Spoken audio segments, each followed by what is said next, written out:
Hello guys, आ गया है हानली की जर्नी का नेक्स्ट पार्ट। तो अगर आपने पिछला पार्ट नहीं देखा है तो चैनल पर जाकर उसे ज़रूर देख लो, नहीं तो ये पार्ट आपको समझ में नहीं आने वाला है। तो ये पार्ट भी ठीक वहीं से शुरू होता है जहां पिछला पार्ट खत्म हुआ था। तो इस पार्ट की शुरुआत में हम देखते हैं हवा में तीन ऊंचे ऊंचे खंभे आसमान को चीरते हुए करीब 1000 फीट ऊपर तक जा रहे थे। नज़ारा ऐसा था कि देखकर ही कलेजा मुंह को आ जाए। ये खंभे पूरी तरह पीले रंग के थे, जिन पर नीली और लाल रोशनी पानी की लहरों की तरह खेल रही थी।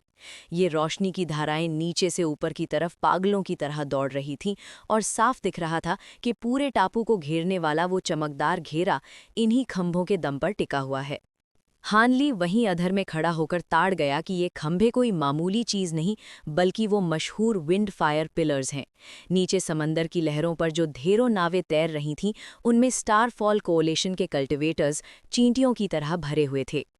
हानली ने दूर से ही अंदाजा लगाया कि वहां कम से कम 2000 से 3000 लड़ाके तैनात हैं।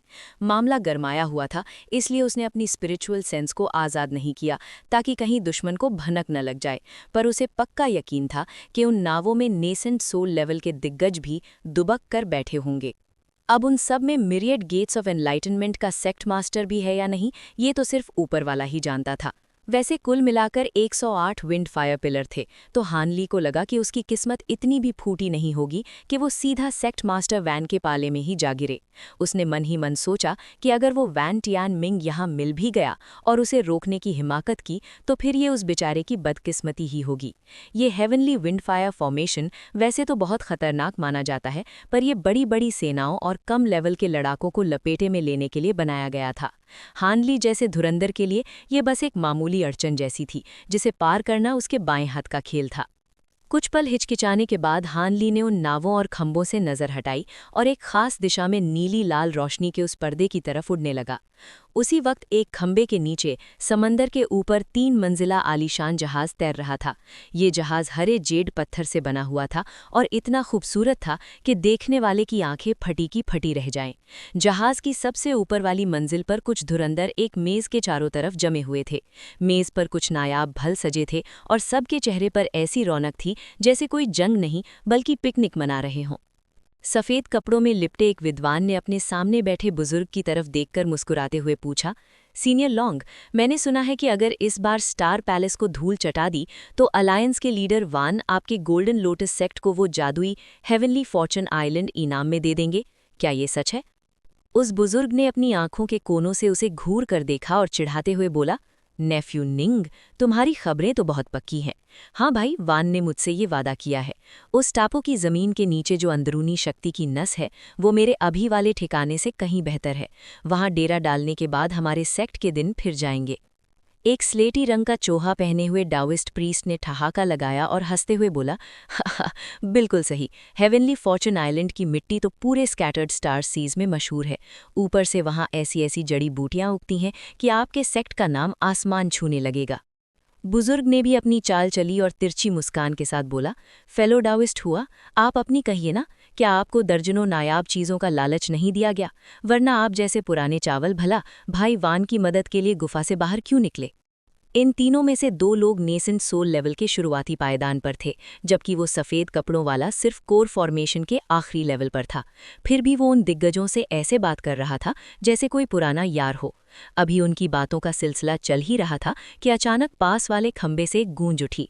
खंबे से निकलती नीली और लाल रोशनी ऐसे कांपने लगी जैसे किसी ने उसमें पत्थर मार दिया हो। डाओइस्ट प्रीस्ट झटके से खड़ा हो गया और हैरानी में चीखा, हाँ, क्या कोई फॉर्मेशन को तोड़ने की कोशिश कर रहा है? उन तीनों की नज़रें उस विशाल खंभे पर टिक गईं। प्रीस्ट ने फौरन एक फॉर्मेशन प्लेट निकाली और अपनी उंगलियों से हवा में कुछ जादुई इशारे किए। उसने माथे पर बल डालते हुए बोला, ये हमला दक्षिण पश्चिम की तरफ से हो रहा है। अरे ये तो कोई अंदर घुसने की कोशिश कर रहा है, बाहर निकलने की नहीं। हमारे गार्ड्स भी कितने निकम्मे हैं। तभी उस बुजुर्ग के शरीर से नीली रोशनी फूटी और एक शानदार जादुई रथ वहां प्रकट हो गया। उसके चेहरे पर एक खौफनाक मुस्कान आई और उसने दहाड़ते हुए कहा, चलिए फेलो डाओइस्ट हुआ, जो भी है उसने गार्ड्स की आंखों में धूल झोंककर सीधे इस फॉर्मेशन पर हमला करने की जरूरत की है। वो कोई मामूली बंदा नहीं होगा। हम यहाँ से पास ही हैं और इस विंड फायर फॉर्मेशन की ताकत उसे रोके रखेगी। वो इतनी जल्दी शहर के अंदर नहीं जा पाएगा। प्रीस्ट ने बिना देर किए रथ में कदम रखा और कहा, ठीक है भाई लॉन्ग, अब सब आपके हाथ में है। बुजुर्ग ने रथ पर एक जादुई मंत्र फूंका और वो रथ नीली रोशनी के गोले में गायब होकर सीधा उस फॉर्मेशन की आग और हवा के बीच ऐसे दौड़ने लगा जैसे पानी में मछली। रथ की रफ्तार इतनी तेज थी कि पलक झपकते ही वो कोसों दूर निकल गया। प्रीस्ट ने अपनी दाढ़ी सहलाते हुए तारीफ की। कमाल है, आपके इस हेवनली विंड कैरेज का नाम तो सुना था, पर यहाँ इसकी फुर्ती देखकर मजा आ गया। लगता है भाई वान को पता था कि ये रथ यहाँ कितना काम आएगा, तभी उन्होंने आपको यहाँ तैनात किया।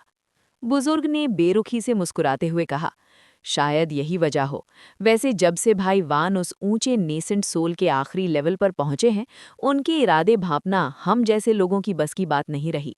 जैसे जैसे वो आगे बढ़े, माहौल और भी भारी होने लगा। रथ ने कुछ ही पलों में कई किलोमीटर का सफर तय कर लिया। अचानक बुजुर्ग ने अपनी प्लेट पर नजर गड़ाई और गंभीर होकर बोला, अब जरा संभल जाओ, वो बंदा ठीक सामने है। उसने फॉर्मेशन का ज्यादातर हिस्सा चीर दिया है और बस आजाद होने ही वाला है। उसकी ताकत से लगता है कि वो बहुत खतरनाक है। बुजुर्ग ने फौरन एक गुप्त टेक्निक का इस्तेमाल किया, जिससे वो रथ और वो दोनों पूरी तरह गायब हो गए। अब वो साए की तरह पीछे से वार करने की फिराक में थे। उन्होंने अपनी स्पिरिचुअल सेंस का इस्तेमाल भी बंद कर दिया ताकि दुश्मन को शक न हो, और रथ को धीरे धीरे ऊपर की तरफ ले गए। कुछ ही दूर जाने के बाद उनकी आंखें फटी की फटी रह गईं। सामने जो बंदा फॉर्मेशन को गाजर मूली की तरह काट रहा था, वो तो महज 20-22 साल का एक जवान लड़का लग रहा था। ताज्जुब की बात ये थी कि उसने न कोई जादुई हथियार निकाला था, न कोई ढाल। बस उसके शरीर के चारों तरफ नीले रंग का एक घेरा था और वो उस आग और तूफान के बीच ऐसे टहल रहा था जैसे शाम को बाग में सैर कर रहा हो। बुजुर्ग ने धीमी आवाज में हैरानी से कहा, अरे ये कौन है? क्या ये भी नेसेंट सोल के मंझले लेवल का कोई धुरंधर है? अगर यहाँ स्टारफॉल कोएलिशन का कोई और बंदा होता तो देखते ही पहचान जाता कि ये हान ली है, क्योंकि उसकी तस्वीर तो पूरे समंदर में पर्चों की तरह बटी थी। पर ये दोनों ठहरे दुनिया से कटे हुए पुराने लोग, जिन्हें सिर्फ अपनी साधना से मतलब था। इन्हें तो वान त्यान मिंग ने भारी भरकम कीमत देकर बुलाया था, इसलिए इन्हें हानली के कारनामों का इल्म नहीं था। खैर, वो डरे नहीं। उन्हें लगा कि अगर वो दोनों मिल जाएं तो किसी भी बड़े उस्ताद को नाको चने चबवा सकते हैं। उन्होंने धीरे धीरे रथ को हानली के ठीक 300 फीट ऊपर पहुंचा दिया। करीब से देखने पर हानली एकदम साधारण सा लगा। नीले रंग का मामूली चोगा, कमर पर लटके कुछ थैले और एकदम आम सा चेहरा। उसमें ऐसा कुछ नहीं था जिसे देखकर कोई सहम जाए। बुजुर्ग ने प्रीस्ट की तरफ देखा और प्रीस्ट ने धीरे से सिर हिलाकर हमले का इशारा कर दिया। दोनों ने अपने अपने थैलों पर हाथ रखे और गहरी सांस ली, ताकि एक ही बार में उस लड़के का काम तमाम कर सकें। मगर तभी एकदम से पासा पलट गया। हानली ने अचानक अपना सिर ऊपर उठाया और उनकी तरफ देखकर एक ठंडी मुस्कान बिखेरी। उसकी पीठ पर अचानक सफेद और नीले रंग के दो विशाल पंख नमूदार हुए और एक झटके में वो वहां से ऐसे गायब हुआ जैसे कभी था ही नहीं। उन दोनों के होश उड़ गए और रोंगटे खड़े हो गए। बुजुर्ग समझ गया कि शिकार अब शिकारी बन चुका है। उसने झटके से रथ के फर्श पर पैर मारा और अपनी सारी ताकत झोंक दी ताकि रथ की सुरक्षा बढ़ाई जा सके। रथ की ओट खत्म हो गई और वो रोशनी में नहा गया। वहीं प्रीस्ट ने घबराहट में एक काला सफेद इन यांग आईना हवा में उछाला ताकि अपनी जान बचा सके। आसमान में ठीक उसी जगह जहां जादुई पालकी खड़ी थी, अचानक बिजली की एक नीली लकीर कड़की और हान ली हवा में से ऐसे प्रकट हुआ जैसे कोई जिन निकल आया हो। उसने आव देखा नताव अपनी बाजू को हवा में लहराया और उसके अंदर से सोने की नन्ही नन्ही दर्जनों तलवारें लपककर बाहर निकली। देखते ही देखते वो तलवारें सोने की रोशनी की धार बन गई और आसमान से बारिश की तरह उस पालकी पर बरस पड़ी। डाओइस्ट प्रीस्ट ने घबराकर चिल्लाते हुए बोला, अरे इसे रोको। उसके चेहरे का रंग उड़ चुका था। उसने झटपट अपने सिर के ऊपर तैर रहे यिन यांग मिरर की तरफ उंगली से इशारा किया। आईने की सतह से काली और सफ़ेद रोशनी का एक खंभा निकला और धागों की तरह फैल गया ताकि उन सुनहरी तलवारों को जाल में फंसा सके। लेकिन जैसे ही वो धागे और सुनहरी रोशनी आपस में टकराए, जोरदार धमाके हुए। वो काली सफ़ेद लकीरें ऐसे कट गईं जैसे किसी ने रेशम के कच्चे धागों को कैंची से कतर दिया हो। डाओइस्ट प्रीस्ट का कलेजा मुंह को आ गया। इससे पहले कि वो कुछ समझ पाता, हान ली की जादुई तलवारें पालकी के चारों तरफ सुरक्षा दे रही नीली रोशनी के गोले से जा टकराईं। वही हुआ जिसका डर था। वो नीला घेरा उन सुनहरी तलवारों के सामने जुम्मा जुम्मा 8 दिन भी नहीं टिक पाया और छेदते हुए सीधा अंदर घुस गया। वहां मौजूद बूढ़ा और डाओइस्ट प्रीस्ट तो एकदम हक्के बक्के रह गए। अपनी जान पर बनी देख दोनों ने पालकी छोड़ी और अलग अलग दिशाओं में चंपत हो गए। एक नीली रोशनी की तरह भागा और दूसरा सफ़ेद लकीर बनकर। पलक झपकते ही वो 100 फीट दूर निकल गए और बाल बाल उन तलवारों की चपेट में आने से बचे। भागते डाओइस्ट प्रीस्ट ने अपनी कमर पर लटके थैले को थपथपाया और अंदर से एक सफ़ेद चिड़िया चीखती हुई बाहर निकली। उस परिंदे की आंखें हरी, चोंच लाल और पंजे काले थे। चिड़िया के बाहर आते ही डाओइस्ट प्रीस्ट की जान में जान आई। उसने अपनी बाजू से एक लाल रंग का बिल्ला निकाला जिस पर अजीबोगरीब निशान चमक रहे थे। अभी वो उस बिल्ले को चालू करने ही वाला था कि उसके ऊपर की हवा में हलचल हुई और हान ली बिजली की तरह फिर से उसके सामने प्रकट हो गया। हान ली ने उस पुजारी की तरफ देखा और हिकारत से ठंडी आह भरते हुए अपनी नीली आंखों से ऐसी चमक छोड़ी कि सामने वाले की रूह कांप जाए। पुजारी बुरी तरह सकपका गया और अपने खिलौने को चलाने की कोशिश करने लगा, लेकिन तभी उसे ऐसा लगा जैसे किसी ने उसके स्पिरिचुअल सेंस में जहरीली सुई चुभो दी हो। उसके सिर में ऐसा भयंकर दर्द उठा कि चीख निकल गई, कान और नाक से खून बहने लगा और हाथ से वो लाल बिल्ला छूटते छूटते बचा। हान ली ने इस मौके का पूरा फायदा उठाया। उसने अपनी उंगलियों को झटक कर 5 लाल धागे फेंके, साथ ही दूसरे हाथ से एक हरे रंग का लकड़ी का डंडा निकाला और उसे उस सफ़ेद चिड़िया की तरफ घुमा दिया। देखते ही देखते लाल आग की लपटें हवा में उठीं और उन धागों ने डाओइस्ट प्रीस्ट के शरीर को आर पार छेद दिया।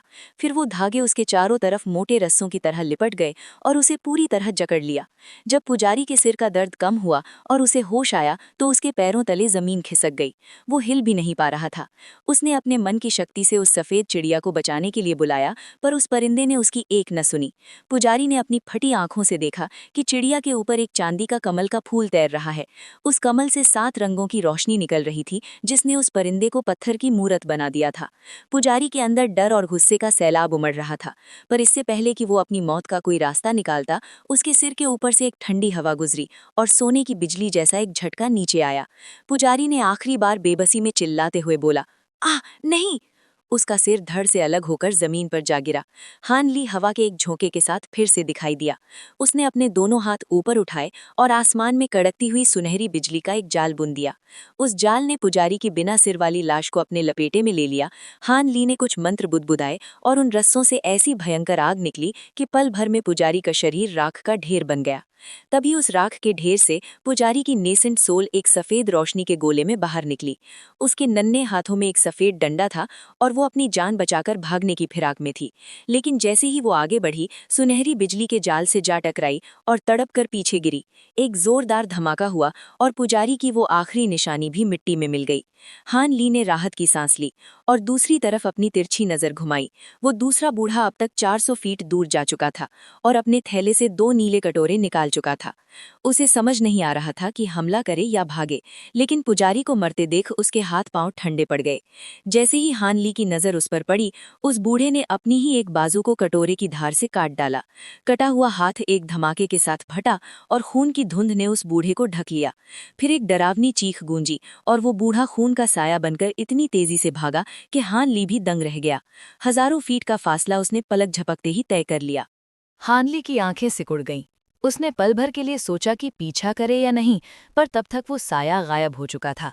हान ली ने अपनी ठोड़ी सहलाई और थोड़ा मायूस होकर अपना सिर हिलाया। उसे समझ आ गया कि उस बूढ़े ने खून वाली कोई भागने की टेक्निक इस्तेमाल की है। उसे हेवनली स्टार सिटी पहुंचने की जल्दी थी, इसलिए उसने वक्त बर्बाद करना ठीक नहीं समझा। उसने उस सफ़ेद चिड़िया की तरफ देखा जो अभी भी चांदी के कमल के नीचे दबी थी। एक उंगली के इशारे से सोने की तलवार चली और उस परिंदे के 2 टुकड़े कर दिए। ये चिड़िया अपने मालिक के खून से पली बढ़ी थी, इसलिए इसे कोई और पाल नहीं सकता था। हान ली ने इसे जिंदा छोड़ने का जोखिम नहीं उठाया। सब साफ करने के बाद वो नीली रोशनी की लहर बनकर हेवनली स्टार सिटी की तरफ उड़ चला। इस बार उसकी रफ्तार तूफानी थी और 10 मिनट में ही उसने हेवनली विंड फायर फॉर्मेशन की रुकावट को पार कर लिया। शहर के पास पहुंचकर वो थोड़ा धीमा हुआ और दूर से नज़ारा देखने लगा। सामने शहर की विशाल दीवारें नीली रोशनी के एक मजबूत घेरे में कैद थीं। आसमान से लाल और नीली बिजलियां उस घेरे पर लगातार बरस रही थीं। धमाकों के शोर से आसमान गूंज रहा था। हानली बिना रुके सीधा शहर के फाटक की तरफ बढ़ा, पर वो नीला घेरा दीवार की तरह सामने खड़ा था। दीवार के पीछे खड़े स्टार पैलेस के पहरेदारों ने जब हानली को देखा तो उनकी सिट्टी पिट्टी गुम हो गई। 1 दर्जन से ज्यादा कल्टिवेटर्स दीवार पर जमा हो गए और हैरानी से हानली को ताकने लगे। उन्हें ये बात हजम नहीं हो रही थी कि जहां पूरी दुनिया इस शहर से भागने की कोशिश कर रही है, ये बंदा बाहर से अंदर आने के लिए मरा जा रहा है। हानली ने अपनी ब्राइट साइड स्पिरिट आइज से उनके चेहरों की घबराहट साफ देख ली। उसने फालतू बात करने के बजाय अपनी हथेली घुमाई और वो गेस्ट एल्डर बैज निकाला जो उसे 100 साल पहले वेन चिंग ने दिया था। उसने उसे हवा में उछाला और वो बिल्ला नीली रोशनी के पास जाकर तैरने लगा। पहरेदारों में खलबली मच गई। वो आपस में फुसफुसाने लगे और उस बिल्ले को शक की निगाह से देखने लगे। तभी उनमें से एक को कुछ याद आया और उसकी आंखों में चमक आ गई। उसने जल्दी से एक झंडा लहराया और वो बिल्ला नीली दीवार के आर पार ऐसे निकल गया जैसे पानी में से मछली। हानली चुपचाप बाहर खड़ा इंतजार करता रहा। पहरेदारों ने जब बिल्ले को पास से देखा तो उनकी खुशी का ठिकाना न रहा। उनमें से एक ने तुरंत अपनी जेब से एक कागज जैसा जादुई संदेश निकाला और उसे शहर के अंदर भेज दिया। फिर उसने एक गोल तश्तरी जैसा यंत्र निकाला और अपनी आवाज हानली तक पहुंचाई। उस पहरेदार ने अदब से झुककर बोला, अरे क्या आप सीनियर हान हैं? हमें माफ कर दीजिए महाराज, माहौल बहुत खराब है और हमने पहले कभी आपको देखा नहीं, इसलिए सीधा अंदर नहीं आने दे सकते। पर फिक्र न कीजिए, हमने संदेश भेज दिया है, हमारी पैलेस मास्टर खुद आती होंगी। हानली ने बस धीरे से अपनी गर्दन हिला दी। थोड़ी ही देर में शहर के अंदर से 3 रोशनियां तेजी से आईं और फाटक के ऊपर रुकीं। 2 आदमी के और बीच में एक औरत जिसकी खूबसूरती देख कोई भी चकरा जाए। वो और कोई नहीं, लिंग यूलिंग थी। उसके साथ एक पीले कपड़ों वाला आदमी और एक सफ़ेद दाढ़ी वाला बुजुर्ग खड़ा था। लिंग यूलिंग के चेहरे पर रौनक आ गई और उसने खुशी से चहकते हुए बोला, हाँ, ये तो सच में फेलो डाविस्ट खान है। मुझे तो यकीन ही नहीं था कि वो यहाँ पहुँच पाएंगे। जल्दी करो, ब्रदर हान के लिए रास्ता खोलो। पीले कपड़ों वाले कल्टीवेटर ने हिचकिचाते हुए कहा, पैलेस मास्टर, क्या ये सही होगा? क्या पता ये कोई दुश्मन भेष बदल कर आया हो। लिंग यूलिंग ने अपना सिर झटककर दृढ़ता से बोला, पागल मत बनो, ये बिल्ला पूरी दुनिया में इकलौता है और इसे हासिल करना किसी ऐरे गैरे के बस की बात नहीं है। हानली की ताकत के सामने कोई टिक नहीं सकता। पीले कपड़ों वाले बंदे ने चुपचाप अपनी गर्दन झुका ली। पहरेदारों ने तुरंत अपने अपने जादुई झंडे और तश्तरियां निकाली और उन्हें हवा में उछाल दिया। तरह तरह की रोशनियां उस नीली दीवार में समा गईं और देखते ही देखते हानली के लिए रास्ता साफ हो गया। नीली रोशनी वाली उस रिस्ट्रिक्शन की दीवार की चमक अचानक से बढ़ गई और देखते ही देखते उसमें 10 फीट चौड़ा एक गोल रास्ता बन गया। हानली ने अपनी तेज नज़रों से उस रास्ते को एक बार देखा और फिर नीली बिजली जैसी फुर्ती के साथ उसके अंदर समा गया। पलक झपकते ही वो दूसरी तरफ था। जैसे ही वो अंदर पहुंचा, रोशनी की वो दीवार एक बार फिर कांपी और वो रास्ता ऐसे गायब हुआ जैसे कभी था ही नहीं। लिंग यूलिंग के चेहरे पर हानली को देखकर एक ऐसी चमक आ गई जैसे डूबते को तिनके का सहारा मिल गया हो। लिंग यूलिंग ने बहुत ही खुश होकर चहकते हुए बोला, हानली भाई, आखिर आप आ ही गए। मुझे यकीन था कि आप जरूर आएंगे। हानली ने अपनी चिरपरिचित शांत मुस्कान के साथ जवाब दिया, मैंने तुम्हारे माँ बाप से वादा किया था, तो भला तुम्हारी मुसीबत में हाथ कैसे खींच लेता। लिंग यूलिंग ने बड़ी ही इज्जत के साथ सिर झुकाकर कहा, मैं आपकी बहुत शुक्रगुजार हूँ। अब जब आप यहाँ हैं तो उन स्टारफॉल कोएलिशन वाले जोकरों से डरने की कोई बात नहीं है।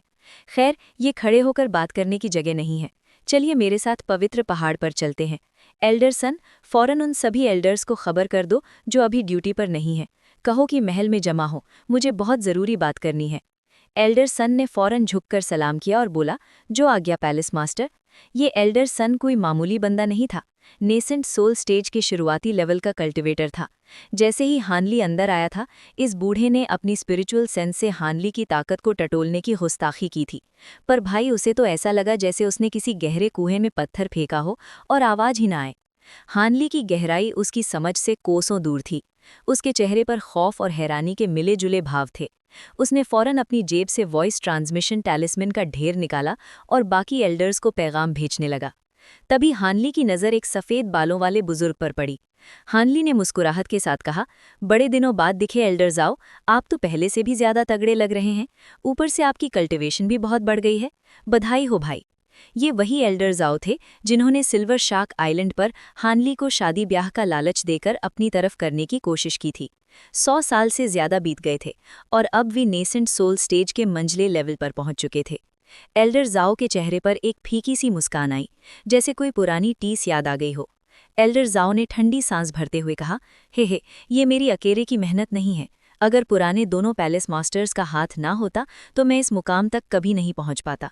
हानली के चेहरे पर सोच विचार के बादल छा गए। लिंग यूलिंग ने माहौल को हल्का करते हुए बोला, अरे वाह, तो आप और एल्डर ज़ाओ पुराने जानकार हैं। ये तो बहुत अच्छी बात है। चलिए अब महल चलते हैं, वहीं बैठकर तसल्ली से गप्पे मारेंगे। हानली ने बस धीरे से सिर हिला दिया। सब लोग हवा में लहराते हुए हेवनली स्टार सिटी के ठीक बीचों बीच खड़े उस विशाल और डरावने पवित्र पहाड़ की तरफ उड़ चले। आसपास का नज़ारा ऐसा था कि किसी का कलेजा मुंह को आ जाए, पर हानली तो जैसे हवा से बातें कर रहा था। लिंग यूलिंग उसे पहाड़ की सबसे ऊंची चोटी पर ले गई, जहां नीले पत्थरों से बना एक साधारण सा महल खड़ा था। हानली उस महल को देखकर चकरा गया। लिंग यूलिंग ने उसकी हैरानी ताड़ ली और हंसते हुए बोला, क्यों हानली भाई, क्या आपको हमारा ये पवित्र महल बहुत मामूली लगा? हानली ने साफगोई से जवाब दिया, सच कहूं तो जैसा मैंने सोचा था ये वैसा तो बिल्कुल नहीं है। लिंग यूलिंग ने महल की तरफ इशारा करते हुए समझाया, दिखने में ये भले ही साधारण हो, पर हमारे खानदान के सभी पैलेस मास्टर्स ने यहीं तपस्या की है। यहाँ बाहर वाले का पैर रखना मना है, पर आपने हमारी मदद के लिए इतना लंबा सफ़र तय किया है तो आपके लिए सारे कायदे कानून ताक पर हैं। हानली ने माहौल को महसूस किया और बोला, दिखावा भले ही ना हो, पर यहाँ की अंदरूनी शक्ति यानी की इतनी ज़बरदस्त है कि पूरे इनर स्टार सीज में शायद ही ऐसी कोई जगह हो। साधना के लिए ये जगह जन्नत है। लिंग यूलिंग का चेहरा खिल उठा और वो हानली को अंदर ले गई। बाहर खड़े पहरेदार तो हानली को ऐसे घूर रहे थे जैसे किसी अजूबे को देख रहे हों। अंदर जाते ही एक पुराना सा बड़ा हॉल आया, जहां सब बैठ गए। लिंग यूलिंग ने बिना वक्त गवाए सीधे काम की बात छेड़ी और गंभीर होकर बोला, हानली भाई, आपको तो पता ही होगा कि हमारे स्टार पैलेस की हालत कैसी पतली हो रखी है। हानली ने इत्मीनान से जवाब दिया, हाँ, सुना है कि आप लोग काफ़ी मुसीबत में हैं। लिंग यूलिंग की आंखों में गुस्सा और नफरत साफ दिख रही थी। लिंग यूलिंग ने अपनी मुट्ठी भींचते हुए दहाड़कर बोला, शुरुआत में तो हमने उन्हें धूल चटा दी थी, पर वो कमीना वांतिया मिंग अचानक नेसेंट सोल स्टेज के आखिरी लेवल पर पहुंच गया। जैसे ही वो दिग्गज बना, पासा पलट गया। बस वही एक रोड़ा है हमारे रास्ते का। ब्रदर हन, अगर आप उस शख्स को संभाल लें तो कसम खाती हूं कि हमारा स्टार पैलेस उस स्टारफॉल कोलिशन को जड़ से उखाड़ फेंकेगा। हानली ने उसकी आंखों में आंखें डालकर पूछा, तो आप चाहती हैं कि मैं उस सेक्ट मास्टर वान से लोहा लूं? लिंग यूलिंग के चेहरे पर एक पल के लिए हिचकिचाहट आई। लिंग यूलिंग ने सहमते हुए पूछा, क्यों, क्या आपको ये बात पसंद नहीं आई? हानली ने अपनी भौहें से कोड़ी और बोला, ऐसी बात नहीं है फेरीलिंग, मुझे लगता है कि यहाँ कोई बहुत बड़ी गलतफहमी हो रही है। लिंग यूलिंग का रंग उड़ गया। लिंग यूलिंग ने घबराते हुए कहा, गलतफहमी? क्या आप हमारी मदद करने नहीं आए? हार्ली कुछ कहने ही वाला था कि अचानक चुप हो गया और उसकी गर्दन बिजली की फुर्ती से दरवाजे की तरफ घूमी। हॉल में सन्नाटा पसर गया, जैसे मौत की आहट सुनाई दे रही हो। थोड़ी देर बाद 3 कद्दावर लोग अंदर आए। उनमें से एक नेसेंट सोल स्टेज के मंझले लेवल पर था और 2 शुरुआती लेवल पर। वो मंझले लेवल वाला आदमी बैंगनी कपड़ों में था और उसके चेहरे पर चेचक के दाग थे। उसने आते ही लिंग यूलिंग को सलाम तक नहीं किया, बल्कि हान ली को ऐसी नज़रों से देखा जैसे उसे कच्चा चबा जाएगा। लेकिन जैसे ही उसने अपनी स्पिरिचुअल सेंस से हान ली को टटोलने की कोशिश की, उसकी आंखों की पुतलियां सिकुड़ गईं। उसका चेहरा ऐसा सफ़ेद पड़ा जैसे किसी ने उसका खून निकाल लिया हो। लिंग यूलिंग ने कड़वाहट को छिपाते हुए मुस्कुराकर बोला, एल्डर माँ, आप तो बड़ी जल्दी आ गए। बैठिए, जब सब लोग आ जाएंगे तब मैं अपने इस खास मेहमान की सबसे पहचान कराऊंगी। एल्डर माँ ने अपनी घबराहट पर काबू पाया और बनावटी मुस्कान से बोला, हाँ, वाकई मैं देख सकता हूँ कि ये कल्टीवेटर कोई मामूली इंसान नहीं है। इनका स्वागत तो बनता है। वो चुपचाप अपनी जगह पर बैठ गया।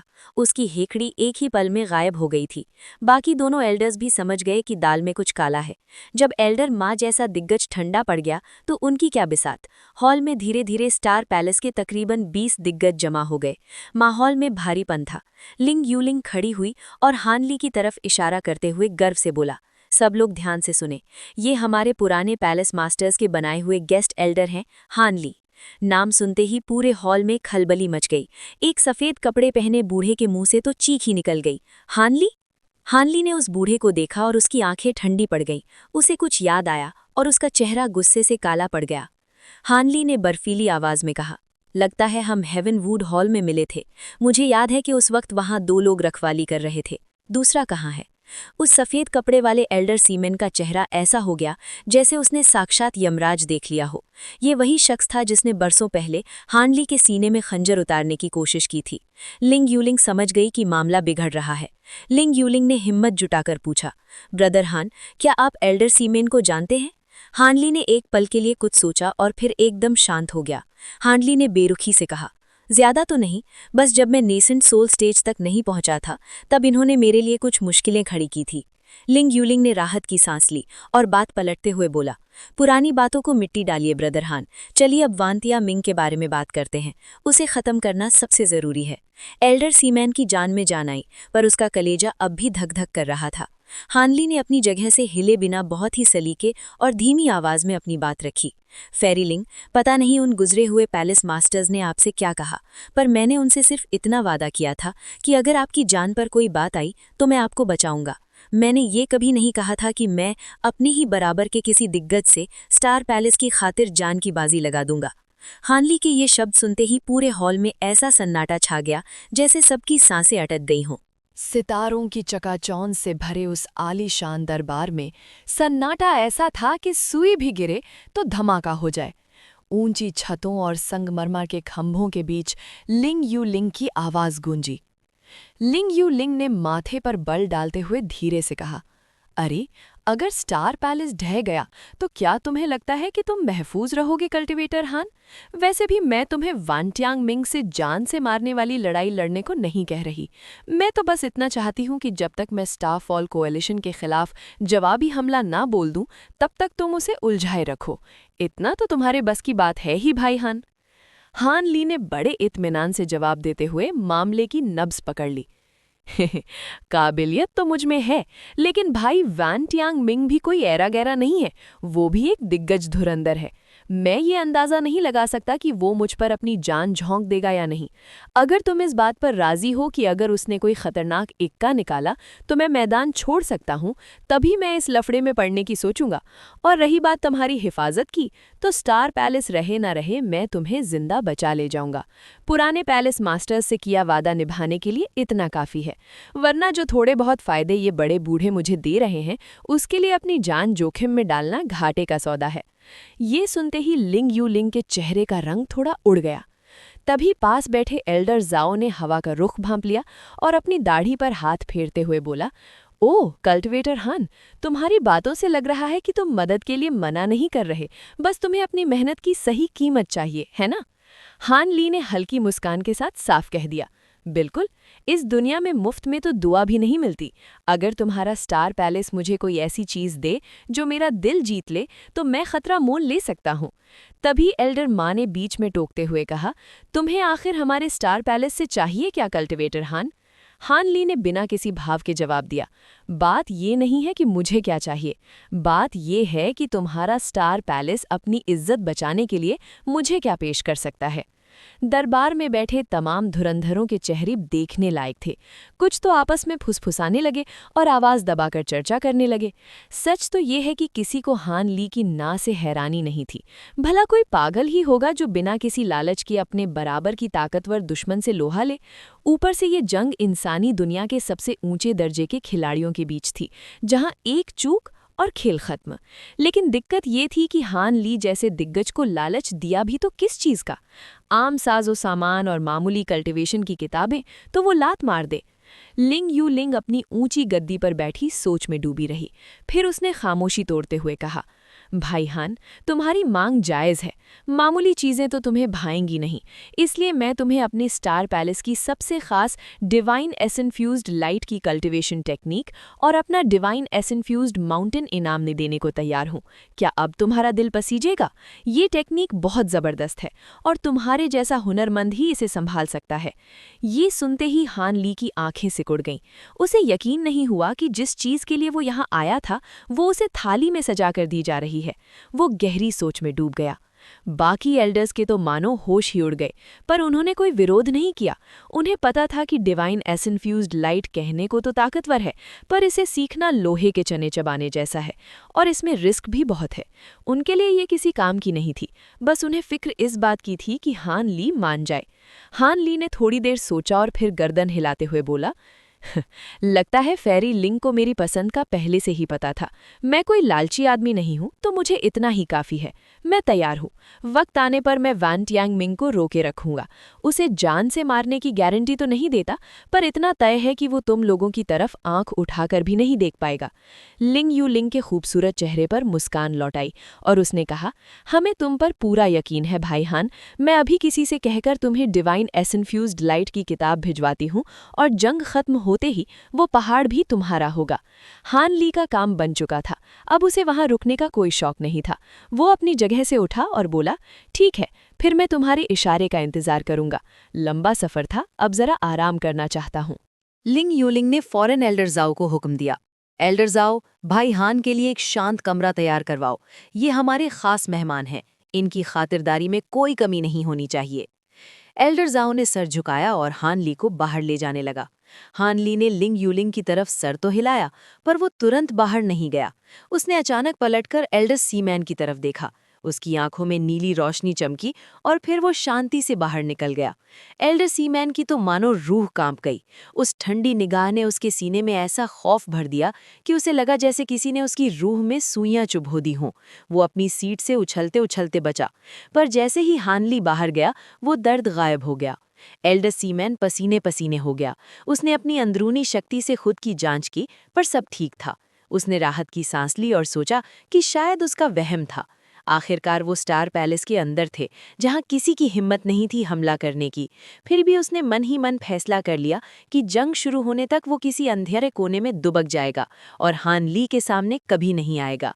उसे आज भी याद था कि सालों पहले हेवनवुड हॉल में उसने हान ली की जान लेने की कोशिश की थी, और अब हान ली इतना ताकतवर हो चुका था कि वो उसे कच्चा चबा सकता था। जैसे ही हान ली और एल्डर जाओ बाहर निकले, एल्डर माँ ने शक भरी नजरों से पूछा, पैलेस मास्टर, क्या वाकई ये हान ली उस वान तियांग मिंग को रोक पाएगा? और क्या हम इस पर भरोसा कर सकते हैं? कहीं ये स्टार फॉल कोएलिशन से मिल गया तो हमारा तो गुड़ गोबर हो जाएगा। लिंग यूलिंग ने बड़े रौब से जवाब दिया, फिक्र मत करो एल्डर माँ, मैं इसे बहुत पहले से जानती हूँ। इसकी और स्टार फॉल कोएलिशन की पुरानी दुश्मनी है, वो कभी उनके साथ नहीं मिलेगा।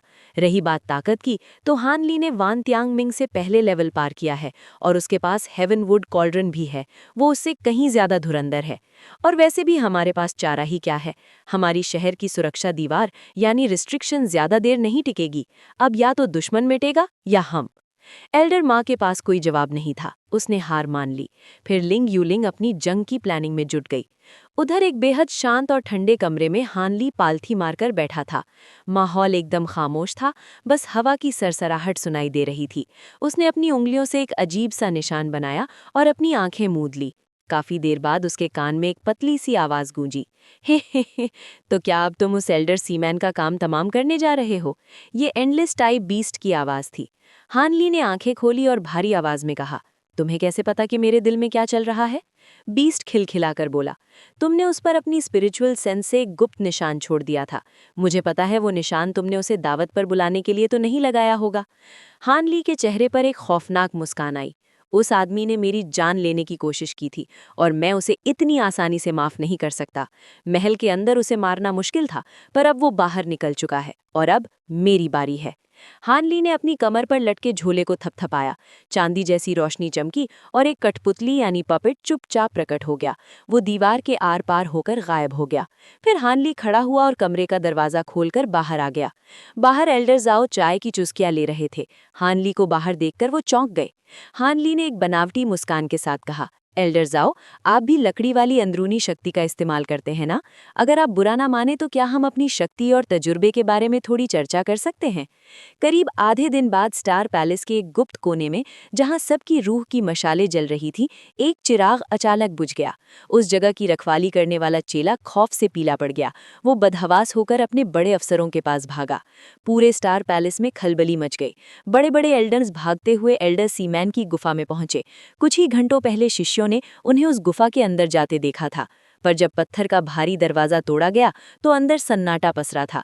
गुफा खाली थी। चिराग बुझने का मतलब था कि एल्डर सीमैन अब इस दुनिया में नहीं रहे, पर उनकी लाश का नामो निशान तक नहीं था। वो हवा की तरह गायब हो चुके थे। स्टार पैलेस के बड़े बड़े दिग्गजों को पक्का यकीन था कि इस सारे फसाद की जड़ और कोई नहीं बल्कि हान ली ही है। आखिर उन सब ने अपनी आंखों से पत्थर के उस महल में एल्डर ज़ीमैन और हान ली के बीच हुई तकरार को देखा था। कोई भी ऐरा गैरा बता सकता था कि इस धुरंधर कल्टीवेटर की एल्डर ज़ीमैन के साथ पुरानी दुश्मनी थी और वो उसे धूल चटाने की ताक में था। मगर दिल में शक का पहाड़ होने के बावजूद स्टार पैलेस के सारे एल्डर्स ने ऐसे मुंह घुमा लिया जैसे उन्हें कुछ पता ही न हो। किसी की इतनी हिम्मत नहीं हुई कि जाकर हान ली से पूछताछ कर ले। वो एक ऐसा खूंखार और दिग्गज कल्टीवेटर था जिससे कोई पंगा नहीं लेना चाहता था। और सबसे बड़ी बात तो ये थी कि किसी के पास इस बात का रत्ती भर भी सबूत नहीं था कि एल्डर ज़ीमैन को ठिकाने लगाने के पीछे हान ली का हाथ है, बल्कि सारे सबूत तो चीख चीख कर कह रहे थे कि हान ली बेगुनाह है। जिस वक्त एल्डर ज़ीमैन की सांसों की डोर टूटी, उस वक्त हान ली पूरे समय एल्डर ज़ाओ के साथ बैठकर कल्टीवेशन के गूढ़ रहस्यों पर लंबी चौड़ी चर्चा कर रहा था। अब ये समझना कोई रॉकेट साइंस नहीं था कि हान ली ने ये सारा प्रपंच सिर्फ इसलिए रचा था ताकि कोई उस पर उंगली न उठा सके। उसने बड़ी चालाकी से अपने लिए एक ऐसा गवाह तैयार कर लिया था जिसे कोई झुटला नहीं सकता था। सच्चाई जानते हुए भी स्टार पैलेस के एल्डर्स के मन में खौफ बैठ गया था और उनका कलेजा मुंह को आ रहा था। ये सोचकर ही उनके रोंगटे खड़े हो रहे थे कि हान ली बिना अपनी जगह से हिले एक नेसेंट सोल लेवल के धुरंधर को दुनिया के नक्शे से मिटा सकता है। अगर वो कोई मामूली कल्टीवेटर होता तो ये लोग कब का सारे कायदे कानून ताक पर रखकर उसे दबोच लेते और उसकी रूह को निचोड़कर सच्चाई उगलवा लेते। मगर एक लेट नेसेंट सोल दिग्गज के सामने किसकी शामत आई थी जो शेर की मांद में हाथ डाले। यहाँ तक कि एल्डर ज़ीमैन के खास लंगोटिया यार भी अपनी खैरियत इसी में समझ रहे थे कि चुपचाप दुबक कर बैठे और कोई शोर न मचाएं। ऊपर से स्टार पैलेस की लुटिया डूबने वाली थी और उसे बचाने के लिए उन्हें हान ली की ताकत की सख्त ज़रूरत थी। वो किसी भी हाल में उसे नाराज़ करके अपने पैरों पर कुल्हाड़ी नहीं मारना चाहते थे। इसलिए लिंग यूलिंग और बाकी सभी बड़ों ने अनजान बनने का नाटक किया और मामले पर मिट्टी डाल दी। करीब आधे दिन तक एल्डर ज़ाओ के साथ ज्ञान की गंगा बहाने के बाद हान ली अपनी उस खामोश गुफा जैसी कोठरी में वापस चला गया। उसके जाते ही एल्डर ज़ाओ को खबर मिली कि एल्डर ज़ीमैन अब इस दुनिया में नहीं रहे। खबर सुनते ही एल्डर ज़ाओ के पैरों तले ज़मीन खिसक गई और वो बुत बनकर वहीं खड़ा रह गया। आखिर में उसने एक फीकी सी मुस्कान चेहरे पर लाते हुए लंबी सांस भरी, जैसे उसने हार मान ली हो। इसके बाद उसने चुपचाप उस गुफा से अपना बोरिया बिस्तर समेटा और अपनी जगह 2 कोर फॉर्मेशन वाले चेलों को तैनात कर दिया। एल्डर ज़ाओ को समझ आ गया था कि जब हान ली गुफा के बाहर कदम रखे बिना ही किसी की जान ले सकता है तो यहाँ पहरेदारी करना बस वक्त की बर्बादी है। उसे डर था कि कहीं हान ली के लपेटे में वो खुद ना आ जाए, इसलिए उसने वहां से 9-2-11 होना ही बेहतर समझा। इसके बाद एक बड़ा ही अजीब नज़ारा देखने को मिला। स्टार पैलेस का एक दिग्गज मारा गया था, पर महल में ऐसी खामोशी थी जैसे कुछ हुआ ही ना हो। बड़े अफसरों ने बात को पूरी तरह गोल कर दिया। एल्डर ज़ीमैन का नाम लेना मना हो गया था, जैसे वो कोई ऐसा भूत हो जिसका जिक्र करने से मौत आ जाए। हर कोई बस आने वाली जंग की तैयारियों में ऐसे जुट गया जैसे अपनी जान बचाने का आखिरी मौका हो। 5 दिन गुजरे और हान ली उस शांत कमरे से बाहर निकला और दोबारा शाही महल में दाखिल हुआ। इस बार वहां सिर्फ पुराने एल्डर्स ही नहीं थे, बल्कि 30 से ज्यादा कोर फॉर्मेशन वाले लड़ाके भी जमा थे। इनमें से ज्यादातर अपनी रैंक के आखिरी बढ़ाव पर थे, यानी उनकी ताकत एल्डर्स से बस 19-20 ही कम थी। जैसे ही हान ली ने मंथर गति से हॉल में कदम रखा, सबकी गर्दनें एक साथ उसकी तरफ घूम गईं। कईयों की आंखों में उसके लिए इज्जत थी तो कई लोग उसे देखकर थर-थर कांप रहे थे। पर एक बात तय थी, हान ली की नज़र जिस पर भी पड़ती वो अपनी नज़रें झुका लेता और बिल्ली की तरह दुबक जाता। हान ली ने अपने कठपुतली का उपयोग करके जिस सफाई से काम तमाम किया था, उसने पूरे स्टार पैलेस की बोलती बंद कर दी थी। पहले तो लोग बस किस्से सुनते थे कि हान ली बड़ा सूरमा है, पर किसी ने उसका जलवा देखा नहीं था। सबको शक था कि क्या वो सच में वान त्यामिंग जैसे खूंखार दुश्मन के सामने टिक पाएगा, वही वान त्यामिंग जिसने पिछले कई सालों में स्टार पैलेस के न जाने कितने दिग्गजों को गाजर मूली की तरह काट फेंका था। पर मजे की बात देखिए, हान ली द्वारा किए गए उस कत्ल ने लोगों के अंदर डर के साथ साथ एक भरोसा भी जगा दिया था कि अब हमारे पास भी एक ऐसा शिकारी है जो दुश्मन के छक्के छुड़ा सकता है। ये ऐसी बात थी जिसका अंदाजा न तो हान ली को था और न ही लिंग यूलिंग को। लिंग यूलिंग ने मुस्कुराते हुए सम्मान से कहा, कल्टीवेटर हान, तशरीफ रखिए। मैं बस अभी इस लड़ाई का पूरा खाका आपके सामने रखती हूँ। हान ली ने बस धीरे से सिर हिलाया और एक किनारे बैठ गया। उसने तुरंत अपनी जेब से एक सफ़ेद पत्थर की पट्टी यानी जेड स्लिप निकाली और उसे पढ़ने में ऐसा मगन हुआ कि जैसे वहां कोई मौजूद ही ना हो। लिंग यूलिंग ने ये देखकर बस एक हल्की मुस्कान दी, पर जैसे ही वो बाकी लोगों की तरफ मुड़ी, उसका चेहरा सख्त हो गया और आवाज में कड़कपन आ गया। भले ही हान ली उस पट्टी को पढ़ने का नाटक कर रहा था, पर उसके कान लिंग यूलिंग की हर बात पर लगे थे। स्टार पैलेस का दांव बड़ा सीधा था। दुश्मन ने शहर के चारों तरफ 108 खंभों वाला हेवनली विंड फायर फॉर्मेशन खड़ा कर दिया था, पर स्टार पैलेस सिर्फ उन 36 खंभों पर हमला करने वाला था जो शहर को घेरे हुए थे। उनके जानकारों का कहना था कि अगर इन 36 खंभों को उखाड़ फेंका तो ये जादुई घेरा ताश के पत्तों की तरह ढह जाएगा। और सबसे बड़ी बात, उस फॉर्मेशन के केंद्र को जीतना था जहां खुद वैन टियानमिंग कुंडली मारकर बैठा था। एक एक करके योद्धाओं को उनकी जिम्मेदारियां बांटी जाने लगी। माहौल में ऐसी सनसनी थी कि किसी के भी रोंगटे खड़े हो जाएं। पूरे हॉल में मौत जैसी खामोशी और कातिलाना इरादों की बू आ रही थी। जल्द ही हर किसी को बता दिया गया कि उसे किस खंबे पर धावा बोलना है। ये बंटवारा बड़ा ही अजीब था। कहीं तो 3-3 नेसेंट सोल वाले दिग्गज भेजे जा रहे थे और कहीं एक भी नहीं। हान ली को ये देखकर पहले तो ताज्जुब हुआ, पर फिर वो समझ गया कि स्टार पैलेस के जासूसों ने पक्की खबर दी होगी कि कहाँ दुश्मन कमजोर है और कहाँ मजबूत। जब सबकी बारी खत्म हो गई तो लिंग यूलिंग ने हान ली की तरफ देखकर मीठी आवाज में कहा, कल्टिवेटर हान, आप, एल्डर जाओ, एल्डर मा और मैं उस मुख्य जगह पर हमला करेंगे जहां वैन टियानमिंग पहरा दे रहा है। क्या आपको ये मंजूर है? हान ली ने अपनी किताब से नजरें हटाए बिना लापरवाही से बोला, ठीक है, पर याद रहे मेरा काम सिर्फ वैन टियानमिंग को धूल चटाना है। जब तक कोई मुझ पर हाथ नहीं उठाता मैं किसी और के फटे में टांग नहीं अड़ाऊंगा। लिंग यूलिंग को उसकी बेरुखी देखकर थोड़ी हैरानी तो हुई, पर उसे सुकून था कि हान ली मान गया। उसे डर था कि कहीं हान ली अपनी ताकत के घमंड में आकर वैन टियानमिंग को हल्का न समझ ले और अपना नुकसान कर बैठे। इसलिए उसने बड़ी फुर्सत से वैन टियानमिंग की उन जादुई ताकतों और हथियारों के बारे में बताना शुरू किया जिनसे वो दुश्मनों को राख कर देता था। हान ली ने सब कुछ सुना, पर उसके चेहरे पर एक शिकन तक नहीं आई। लिंग यूलिंग ने मन ही मन एक ठंडी सांस भरी। वो पूछना तो चाहती थी कि जीत की कितनी उम्मीद है, पर उसे लगा कि अब जो होगा देखा जाएगा। उसने बुलंद आवाज में हुक्म दिया, अब कूच करो। आदेश मिलते ही सारे योद्धा बिजली की फुर्ती से बाहर निकले। शहर के चारों दरवाजों पर हजारों चेले पहले से ही मोर्चा संभाले खड़े थे, बस अपने सेनापतियों का इंतजार कर रहे थे। हान ली ने उस जेड स्लिप को आखिरी बार देखा और अपनी हथेलियां भींची और वो जादुई पट्टी पलक झपकते ही गायब हो गई। उसमें डिवाइन एसेंस फ्यूज्ड लाइट का रहस्य छिपा था, जो इतना उलझा हुआ था कि कई दिनों की मेहनत के बाद भी हान ली के पल्ले बस थोड़ा ही पड़ा था। वो सोच रहा था कि वो जादुई पहाड़ कैसा होगा जिसके बिना ये विद्या पूरी नहीं हो सकती। इन्हीं ख्यालों में खोया हुआ हान ली जब महल से बाहर निकला तो उसकी आंखें फटी की फटी रह गईं। सामने 100 फीट लंबा एक विशाल रथ खड़ा था। वो रथ किसी अजीब से हरे रंग की लकड़ी से बना था और उस पर अजीबोगरीब मंत्र खुदे हुए थे। पर सबसे चौंकाने वाली बात ये थी कि उस रथ को खींचने के लिए घोड़े नहीं, बल्कि 4 विशालकाय हरे रंग के फ्लड ड्रैगन यानी अजबरनुमा ड्रैगन जुते हुए थे। हान ली जैसा शांत बंदा भी हक्का बक्का रह गया। वो ड्रैगन भले ही अभी जवान नहीं थे, पर थे तो ड्रैगन ही। उसे पता था कि ड्रैगन अपनी बिरादरी के लिए जान दे देते हैं। उसने सोचा कि क्या स्टार पैलेस की अकल चढ़ने गई है? अगर ड्रैगन खानदान को पता चला कि उनके बच्चों से रथ खिंचवाया जा रहा है तो वो पूरे स्टार पैलेस का गुड़ गोबर कर देंगे।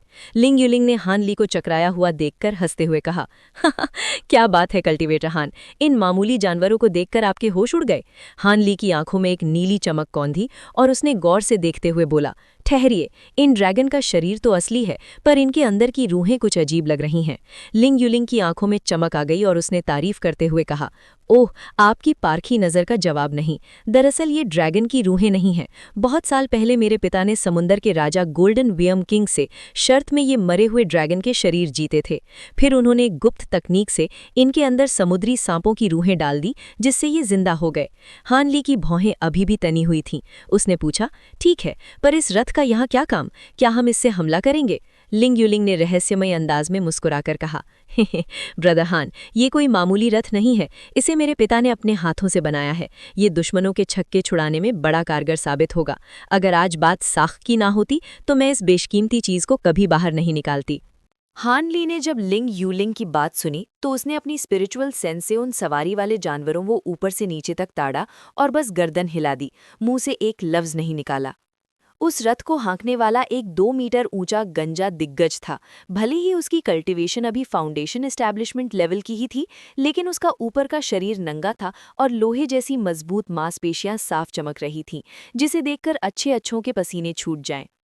जैसे ही सब रथ पर सवार हुए, उस लंबे चौड़े आदमी ने एक सफेद हंटर हवा में लहराया और जोर से चटकाया। पत्थर के महल के सामने जो हरे रंग के फ्लड ड्रैगन्स आलस में पड़े सुस्ता रहे थे, वो फौरन खड़े हो गए और हवा में गोते लगाने लगे। देखते ही देखते रथ एक सफेद बिजली की लकीर की तरह आसमान में ओझल हो गया। उसकी रफ्तार इतनी तेज थी कि मानो कोई अर्ली नेसेंट सोल लेवल का धुरंधर उड़ रहा हो। महज 15 मिनट में हानली और उसकी टोली हेवनली स्टार सिटी के एक बड़े दरवाजे के ऊपर पहुंच गई। उस समय आसमान का नज़ारा बड़ा ही खौफनाक था। हवा और आग की मिलीजुली ताकत उस नीली ढाल जैसी दीवार पर पागलों की तरह वार कर रही थी। भले ही वो नीली ढाल बहुत मजबूत थी, फिर भी धमाकों की गूंज पूरे शहर में ऐसी सुनाई दे रही थी कि जमीन थर थर कांप रही थी। बेचारे आम लोग और छोटे मोटे कल्टीवेटर डर के मारे दुबक गए थे। देखने में तो ढाल अभेद्य लग रही थी, लेकिन बाहर से जिस तरह फॉर्मेशन हमला कर रहा था, उसे देखकर साफ लग रहा था कि आज नहीं तो कल ये ढाल कागज की तरह फट जाएगी। हानली शहर के एक सुनसान फाटक के पास खड़ा होकर बाहर के हालात का जायजा ले रहा था। नज़ारा बहुत बिगड़ा हुआ था। जैसा उसने आते वक्त देखा था, सब वैसा ही था। चारों तरफ बस नीला और लाल धुआं फैला था। हानली जैसा दिग्गज भी उस धुंध के पार ज्यादा दूर तक नहीं देख पा रहा था। उसने बिना किसी हाव भाव के नीचे शहर की तरफ देखा। हजारों छोटे लेवल के कल्टीवेटर दूसरे दरवाजों के पीछे दुबके बैठे थे। कोई आंखें मूंद कर ध्यान लगा रहा था, तो कोई अपने जादुई हथियार और ताबीजों को झाड़ पहुंचकर आखिरी लड़ाई की तैयारी में जुटा था। तभी रथ से बूढ़ा जाओ और वो बैंगनी कपड़ों वाला कद्दावर आदमी बाहर आए। उनके चेहरे पर गहरी चिंता थी और वो दूसरे एल्डर्स के साथ किसी गंभीर मुद्दे पर खुसुर-पुसुर कर रहे थे। तभी हानली को अपने पीछे कदमों की आहट सुनाई दी। इससे पहले कि वो पीछे मुड़ता, एक मीठी आवाज उसके कानों में शहद की तरह घुली। ब्रदर हान, मुझे आपसे एक गुजारिश करनी है। पता नहीं आप इसे मानेंगे या नहीं। हान ली ने पीछे मुड़कर देखा। उसके चेहरे पर जरा भी हैरानी नहीं थी और उसने रूखाई से पूछा, क्या बात है? लिंग यूलिंग हल्के हरे रंग के शाही लिबास में उसके पीछे खड़ी थी। उसके खूबसूरत चेहरे पर कश्मकश साफ दिख रही थी और उसकी भौहें ऐसे तनी हुई थी जैसे वो किसी बहुत बड़ी मुसीबत के बारे में बात करने आई हो। लिंग यूलिंग ने अपने दांत भींचे और एक नीली जेड स्लिप निकालकर उम्मीद भरी नजरों से हानली की तरफ बढ़ा दी। लिंग यूलिंग ने हिम्मत जुटाकर बहुत ही संजीदगी से कहा, अगली लड़ाई हमारे स्टार पैलेस के होने या ना होने का फैसला करेगी। सच कहूं तो स्टारफॉल कोalition ने कुछ ऐसे धुरंधरों को अपनी तरफ कर लिया है जो अब तक दुनिया से कटकर अपनी साधना में लीन थे। ब्रदर हान, आपकी मदद के बावजूद हमारी जीत की उम्मीद बस आधी आधी ही है। अगर हम जीत गए तो हम आपको आगे कभी परेशान नहीं करेंगे, लेकिन अगर हमारी हार हुई तो मैं चाहती हूं कि आप इस नीली जेड स्लिप में लिखे लोगों को इस स्कैटर्ड स्टार सीज से सुरक्षित बाहर निकाल ले जाएं। उम्मीद है आप इस पर गौर करेंगे। हान ली के माथे पर बल पड़ गए और उसने कड़क आवाज में पूछा, क्या मतलब है तुम्हारा? लिंग यूलिंग ने अटूट यकीन के साथ कहा, ज्यादा कुछ नहीं। इस लिस्ट में जो लोग हैं वो मेरे बहुत करीबी हैं। वैसे तो किसी को हमारे रिश्ते की भनक नहीं है, लेकिन अगर हम हार गए तो मुमकिन है कि स्टारफॉल कोalition चुन चुनकर सबको मौत के घाट उतार दे। ऐसे में आप ही उन्हें बचा सकते हैं। आप यहाँ के रहने वाले नहीं हैं, इसीलिए आप ये काम बखूबी कर सकते हैं। हान ली खामोश होकर उसे देखता रहा। जब वो काफी देर तक कुछ नहीं बोला तो लिंग यूलिंग को लगा कि शायद वो राजी नहीं है। उसने फीकी मुस्कान के साथ कहा, जाहिर है अगर आप मेरे लिए ये काम करते हैं तो मेरे पिता के साथ आपका वो वादा पूरा माना जाएगा जिसमें आपने 3 बार मेरी मदद करने की बात कही थी। आपने वान तियानमिंग को सबक सिखाकर वादे का एक हिस्सा तो पूरा कर ही दिया है। अगर आप इस बात के लिए मान जाते हैं तो भले ही हम जंग जीत जाएं और आपको कुछ न करना पड़े, फिर भी आपका वादा पूरा समझा जाएगा। हान ली कुछ देर और खामोश रहा, फिर उसकी आंखों में एक अजीब सी चमक आई। हान ली ने ठंडे अंदाज में टोका, फेलो कल्टीवेटर लिंग, एक बार फिर सोच लो। तुम्हारे पिता से मेरा वादा तुम्हें 3 बार मौत के मुंह से बचाने का था। क्या तुम्हें नहीं लगता कि इस तरह एक मौका गंवाना उन दोनों दिग्गजों के इरादों के खिलाफ है? लिंग यूलिंग ने बेबसी से मुस्कुराते हुए कहा, मैं सब जानती हूँ, पर अब मैं स्टार पैलेस की मालिक हूँ। अगर इस जंग में हम मिट गए तो हमारे पूर्वजों की विरासत ही खत्म हो जाएगी। ऐसे में मेरी अकेले की जान बच भी गई तो क्या फ़ायदा? उससे बेहतर है कि मेरे अपने सुरक्षित रहें। जहाँ तक मेरा सवाल है, मेरा मिड नेसेंट सोल लेवल मेरी हिफाजत के लिए काफ़ी होना चाहिए। हान ली ने उसके उस मासूम और दुखी चेहरे को काफ़ी देर तक निहारा, फिर बिना किसी जज्बात के बोला, ठीक है, मैं तुम्हारी बात मानता हूँ। अगर तुम ये जंग हार गई तो मैं उन लोगों को यहाँ से सही सलामत निकाल ले जाऊंगा। ये सुनते ही लिंग यूलिंग के चेहरे पर रौनक आ गई और वो खिलखिलाकर चहकते हुए बोली, आपके इन शब्दों ने मेरी सारी फिक्र मिटा दी। आपकी जैसी ताकत के साथ आप किसी भी हालात में यहाँ से सुरक्षित निकल सकते हैं, चाहे जंग का नतीजा कुछ भी हो। हान ली बस हल्का सा मुस्कुराया और फिर से बाहर के मलबे और धुएं को देखने लगा। अपना काम बनते देख लिंग यूलिंग वहाँ से चुपचाप हट गई ताकि हान ली को अकेला छोड़ सके। कुछ घंटों के बाद हवा में मैसेज पहुंचाने वाले ताबीज़ तैरने लगे। खबर पक्की थी कि तैयारी पूरी हो चुकी है। देखते ही देखते हेवनली स्टार सिटी के फाटक खुल गए। हजारों की तादाद में कल्टिवेटर्स एक साथ बाहर की तरफ लपके। वो शहर की उस नीली ढाल से बाहर निकले और देखते ही देखते उस लाल नीली धुंध में गायब हो गए। स्टार पैलेस की इस बड़ी हलचल की खबर फौरन स्टारफॉल कोएलिशन के उन लोगों को लग गई जो बाहर फॉर्मेशन की रखवाली कर रहे थे। स्टारफॉल कोएलिशन ने भी अपनी फौज उतार दी और अपने खास गुर्गों को हुक्म दिया कि फॉर्मेशन की पूरी ताकत झोंक दे। भले ही उस जादुई घेरे का असर बड़े दिग्गजों पर नहीं होता था, लेकिन फाउंडेशन एस्टैब्लिशमेंट या उससे नीचे वाले बंदों के लिए वो मौत का फंदा था।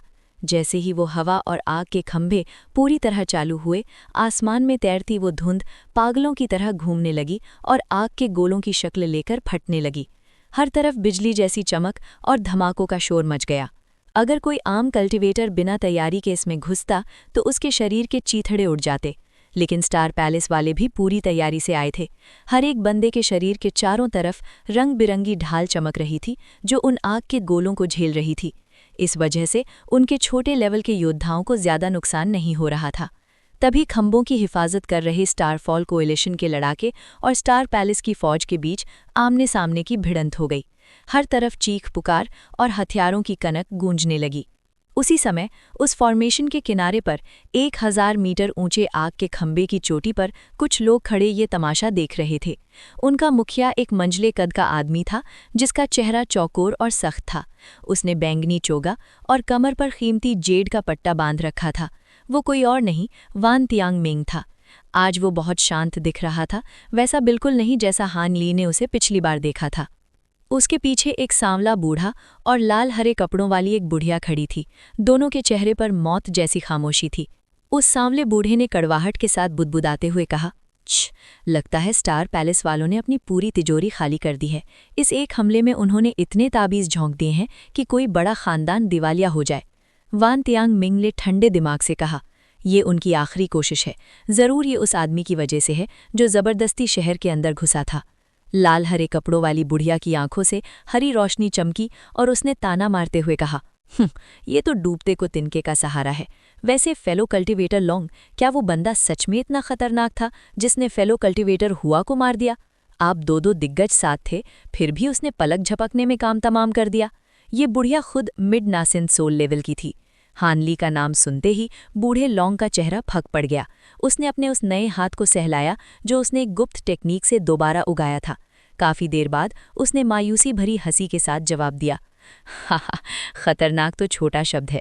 फेलो कल्टीवेटर हुआ कोई ऐरा गैरा नहीं था, लेकिन वो उसके सामने चूं तक नहीं कर पाया। अगर मैं भागने में ज़रा भी देर करता तो आज यहाँ खड़ा ना होता। मुझे तो लगता है वो कोई मामूली बंदा नहीं, बल्कि लेट नासिन सोल लेवल का कोई बड़ा दिग्गज है। उस बुढ़िया ने तिरस्कार के साथ थूका और चिल्लाते हुए बोली, लेट नासिन सोल दिग्गज? लगता है डर के मारे तुम्हारी अकल चढ़ने गई है। फेलो कल्टीवेटर मॉ के अलावा इन अंदरूनी इलाकों में और कौन ऐसा सूरमा पैदा हो गया? अगर ऐसा कोई होता तो स्टार पैलेस वाले उसे पहले ही अपनी गोद में बिठा चुके होते। बूढ़े लॉन्ग का चेहरा गुस्से और शर्म से उतर गया। वान तियांग मिंग ने हल्की मुस्कान के साथ कहा, शायद तुम गलत हो। कल्टीवेटर लॉन्ग ने जो बंदे की तस्वीर बनाई थी वो मुझे जानी पहचानी लग रही है। कुछ दिनों के विचार के बाद मुझे याद आया कि ये वही है जिसे फेलो कल्टीवेटर क्यू तुम भी जानती होगी। बुढ़िया ने हैरानी से पूछा, ओह, ज़रा खोलकर बताओ भाई। वान तियांग मिंग ने बड़े इत्मीनान से याद दिलाया, क्या तुम्हें याद है जब कुछ 100 साल पहले हेवन थ्रू काउडिल दुनिया के सामने आया था? तब हमारी अलायंस ने हान ली नाम के एक लड़के पर मौत का वारंट निकाला था। बुढ़िया ने याद करने की कोशिश की, फिर अचानक चिल्लाई, हैं? हेवन थ्रू काउडिल वाला हान ली? क्या वही आदमी इस फॉर्मेशन को तोड़कर अंदर घुसा है? अरे नहीं, ये कैसे मुमकिन है? उस वक्त तो वो महज कोर फाउंडेशन लेवल का बच्चा था। उसने अविश्वास में अपना सिर हिलाया। वान तियांग मिंग ने दूर हो रही जंग की तरफ देखते हुए कहा, हैरान होने की ज़रूरत नहीं है। करीब 100 साल पहले स्टार सेजेस के मरने से पहले मुझे खबर मिली थी कि हान ली नाम का एक नासन सोल दिग्गज येलो सैंड सक्ट के पास देखा गया था। फिर उसने स्टार पैलेस के जादुई रास्ते टेलीपोर्टेशन फॉर्मेशन का इस्तेमाल करके बाहरी समुद्र की ओर कूच किया था। उस वक्त स्टार सेजेस ने उसे पालतू बनाने की कोशिश की थी, पर वो उनके हाथ नहीं आया। मुझे तो यकीन है कि स्विफ्ट क्रैक और हमारे दूसरे एल्डर्स का गायब होना भी उसी का कारनामा है। बुढ़िया ने एकदम से चौंक कर हैरानी जताते हुए कहा, हैं, एल्डर स्विफ्ट क्रेन और फायर ड्रैगन आइलैंड का वो हुआंग कुन, क्या वो दोनों ग्रीन स्पिरिट आइलैंड पर किसी शैतानी जानवर के हमले में नहीं मारे गए? वांटियन मिंग ने ठंडी हंसी हंसते हुए और बड़े ही शातिर अंदाज में अपनी बात रखी। दुनिया वालों को दिखाने के लिए तो हमने यही रायता फहराया है, पर सच तो यह है कि ग्रीन स्पिरिट आइलैंड पर मौजूद हमारे बंदों के मुताबिक जिस दिन वहां हमला हुआ था उस दिन ये दोनों एल्डर वहां कहीं नजर ही नहीं आए, बल्कि लाइटनिंग स्काई आइलैंड के कुछ लोगों ने उसी दिन हानली को वहां मंडराते हुए देखा था, जिस दिन ये दोनों रहस्यमयी तरीके से गायब हुए। अलायंस के पास रखे हुए उनके लाइफ सोल टोकन्स भी उसी वक्त बुझ गए थे। रही बात ग्रीन स्पिरिट आइलैंड पर हमले की, तो वो तो बाद में हुआ, उसका इस मामले से कोई लेना देना नहीं है। बुढ़िया तो जैसे सन्न रह गई। उसने अपने होश संभालते हुए धीरे से कहा, अरे अगर ऐसा है भी तो वो दोनों तो एक दूसरे के लिए जान देने वाले जोड़ीदार थे, क्या उन्हें निपटाना इतना आसान काम था? वांटियन मिंग की आंखों में एक अजीब सी चमक आई और उसने बहुत ही डरावनी आवाज में बोला, ये सच है कि हमारे पास कोई पक्का सबूत नहीं है, पर जिस कल्टीवेटर ने फॉर्मेशन को मिट्टी में मिलाया, अगर वो वाकई हान ली है और उसके पास किसी दिग्गज कल्टीवेटर जैसी ताकत है, तो मेरा अंदाजा एकदम सटीक है। ओल्ड मैन लॉन्ग के चेहरे पर फिक्र की लकीरें साफ दिखने लगीं। उसने बुदबुदाते हुए कहा, अगर उस लड़के ने वाकई लेट नेसेंट सोल लेवल हासिल कर लिया है और उसके हाथ हेवन वॉइड कॉल्ड्रन जैसा खजाना लग गया है, और फिर ब्रदर वान ने भी तो अभी जुम्मा 8 दिन पहले ही लेट नेसेंट सोल के पायदान पर कदम रखा है। वांटियन मिंग ने बिना किसी घबराहट के मुस्कुराते हुए कहा, जब मैं उस बंदे को जानता हूं तो क्या मैंने उसे लपेटे में लेने का प्लान नहीं बनाया होगा? तुम बेफिक्र रहो, अगर वो यहाँ आता है तो उसे मुझ पर छोड़ दो। मैं ये तो नहीं कहता कि उसे जान से मार ही डालूंगा, पर इतना यकीन है कि उसे धूल चटा दूंगा। दोनों एल्डर ने एक दूसरे की तरफ हैरानी से देखा, पर अब उनके मन को थोड़ी तसल्ली मिल गई थी। आखिर एक इतने बड़े सेक्ट का मालिक जब सीना ठोक कर कह रहा था तो उसकी बात में दम तो होगा ही। बुढ़िया ने एक जहरीली मुस्कान के साथ कहा, अगर आप ऐसा कह रहे हैं तो हमें यकीन है, बाकी छुटको भैयों को तो हम देख लेंगे। वांटियन मिंग अपनी जगह से मुड़ा और उसके चेहरे पर एक अजीब सा भाव था। उसने माहौल को थोड़ा और गंभीर बनाते हुए कहा, मुझे तुम दोनों पर पूरा यकीन है कि तुम फॉर्मेशन के कोर को संभाल लोगे, पर क्या तुम सच में मौत के मुहाने पर खड़े होकर लड़ने को तैयार हो? फॉर्मेशन के उस कोर पर बहुत सारे धाकड़ कल्टीवेटर्स की नज़र होगी, इसलिए मैंने तुम्हारी मदद के लिए कुछ खास इंतजाम किया है। ओल्ड मैन लॉन्ग एकदम से उछल पड़ा और चिल्लाते हुए बोला, हैं? मदद? आपका मतलब क्या है? वांटियन मिंग ने सीधा जवाब देने के बजाय अपना हाथ हवा में लहराया और उसकी आस्तीन से एक बहुत बड़ा आग का गोला निकला।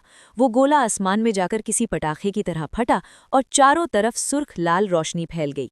आसमान में इस नज़ारे को देखकर वहां मौजूद सारे कल्टीवेटर्स के बीच खुसुर-फुसुर शुरू हो गई। अभी लोग समझ ही पाते कि क्या हुआ है, तभी आसमान से एक बड़ी ही नशीली और खूबसूरत आवाज़ आई। हवा में एक 10 मीटर लंबी नाव अचानक से प्रकट हुई और वहां से आवाज़ आई, ब्रदर, लगता है फेलो डायडिस्ट वान ने हमें याद किया है। ऐसा लग रहा है कि अब हमारे जौहर दिखाने का वक्त आ गया है। इतनी देर तक छिपकर बैठना बड़ा बोरियत भरा काम था। तभी उस नाव से एक भारी और मर्दाना आवाज़ गूंजी, कल्टीवेटर्स के लिए वक्त की कोई कीमत नहीं होती। अब जब ब्रदर वान ने हमें सबके सामने बुला ही लिया है तो समझो कि अब जंग का मैदान सजने वाला है, और ये कोई छोटी मोटी भिड़ंत नहीं होगी। आज तो जी भर कर कत्लेआम करेंगे। देखते ही देखते उस नाव से बिजली जैसी 2 सफ़ेद लकीरें निकली, हवा में एक चक्कर काटा और सीधा उस ऊंचे खंबे के ऊपर जा उतरी। सफ़ेद रोशनी गायब हुई और वांटियन मिंग के सामने एक मर्द और एक औरत खड़े थे। उस आदमी की आंखें गोल गोल थीं, लंबे बाल उसके चेहरे पर लटक रहे थे और उसका शरीर किसी पहलवान जैसा हट्टा कट्टा था। वहीं वो औरत बड़ी ही कोमल और देखने में बहुत ही मोहक और कातिल थी। ओल्ड मैन लॉन्ग ने जैसे ही उन दोनों को पहचाना, उसके डर के मारे रोंगटे खड़े हो गए और वो चीख पड़ा, ओह, ट्विन लैंड डेविल्स! यहाँ तक कि उस रौबदार बुढ़िया का चेहरा भी पीला पड़ गया। उस खूबसूरत औरत ने ओल्ड मैन लॉन्ग की तरफ देखा और लजाते हुए मुस्कुराई। मुझे नहीं पता था कि स्कैटर्ड स्टार सीज में अभी भी हमें पहचानने वाले लोग जिंदा हैं। हम तो सालों से डेविल्सन आइलैंड पर दुनिया छोड़कर बैठे थे। बुढ़िया ने हिचकिचाते हुए और खौफ के साथ पूछा, क्या तुम दोनों को हेवनली स्टार सेजेस ने खत्म नहीं कर दिया था? तुम यहाँ कैसे हो सकते हो? उस भारी शरीर वाले आदमी ने अपनी ठंडी निगाहें उन दोनों एल्डर पर डालीं। बड़ी अजीब बात ये थी कि उसके होंठ हिल रहे थे, पर आवाज़ उसके पेट के अंदर से निकल रही थी और वहां से सफ़ेद दांत भी चमक रहे थे, जैसे उसके अंदर कोई दूसरा इंसान बैठा हो। उसने दहाड़ते हुए कहा, ये सच है कि उन दोनों बुड्ढों ने हमें लगभग ठिकाने लगा ही दिया था, पर हमारी किस्मत अच्छी थी कि हम बच निकले। क्या हुआ? क्या तुम्हारी हमसे कोई पुरानी दुश्मनी है? ये मंजर इतना खौफनाक था कि बुढ़िया का कलेजा मुंह को आ गया और वो अनजाने में ही एक कदम पीछे हट गई। पर अगले ही पल उसे अपनी कमजोरी का एहसास हुआ और वो फिर से आगे बढ़ गई और नफरत में एक ठंडी आह भरी। वो आदमी और भी डरावने तरीके से मुस्कुराया और उसके शरीर से मौत जैसी ठंडी और खूनी लहरें निकलने लगी। वान तियान मिंग ने बात काटते हुए कड़क आवाज में बोला, बहुत हुआ, हमारा दुश्मन आ चुका है। मैंने तुम दोनों को आज के दिन के लिए ही छिपा कर रखा था। क्या उन्हें लगा था कि मुझे ये नहीं पता कि स्टार पैलेस ने हमारे गठबंधन में जासूस घुसा रखे हैं? अब देखते हैं कि कौन किसके बिछाए जाल में फंसता है। सबने एक झटके में अपनी गर्दनें घुमाईं और फॉर्मेशन की तरफ देखा। वहां नीली और लाल धुंध के बीच आग और हवा का एक भयानक तूफान उठ रहा था। उस धुंध के बीच से एक बहुत बड़ा रथ निकलता हुआ दिखा, जिसे 4 हरे रंग के बाड़ जैसे दिखने वाले ग्रीन फ्लड ड्रैगन्स खींच रहे थे। उस रथ के पीछे हजारों की तादाद में कल्टिवेटर्स का हुजूम चला आ रहा था। खंबे के पास मौजूद स्टार डिफाइंग अलायंस के कल्टिवेटर्स भी पहले से तैयार बैठे थे। जैसे ही उन्होंने दुश्मन को देखा, वो अपने उड़ने वाले हथियारों पर सवार होकर हवा में लहराने लगे। देखते ही देखते दोनों सेनाएं उस विशाल खंभे के पास आमने सामने खड़ी हो गई। बुढ़िया और ओल्ड मैन लॉन्ग ने अब उन लैंड डेविल्स को भूलकर सामने खड़े स्टार पैलेस के लड़ाकों पर नजर गड़ाई, खासकर उन 4 लोगों पर जो उस रथ पर सवार थे। जैसे ही ओल्ड मैन लॉन्ग की नज़र रथ पर पड़ी, उसका गला सूख गया और उसके हाथ पांव फूलने लगे। उसे रथ के अंदर पूरे आत्मविश्वास के साथ खड़ा हानली दिखाई दिया। उस वक्त हानली की नज़र उस बूढ़े पर नहीं थी, बल्कि वो तो वान तियान मिंग को अपनी चील जैसी निगाहों से ताड़ रहा था। रथ पर सवार बैंगनी कपड़ों वाले उस बड़े आदमी के मुंह से भी चीख निकल गई, the twin land devils! Hanley के चेहरे पर तो कोई भाव नहीं आया, पर लिंग यूलिंग और ओल्ड मैन चाओ के होश उड़ गए। लिंग यूलिंग ने घबराहट में पूछा, एल्डर माँ, कहीं आपसे कोई गलती तो नहीं हो रही? उन लैंड डेविल्स को तो मेरे माँ बाप ने बहुत पहले ही ठिकाने लगा दिया था। एल्डर माँ ने परेशानी में कहा, मुझसे गलती कैसे हो सकती है? जब पैलेस लॉर्ड्स उनका पीछा कर रहे थे, तब मैं उनके साथ ही था। उसके बाद तो वो दोनों लेट मैसन सोल के पायदान पर पहुंचे थे।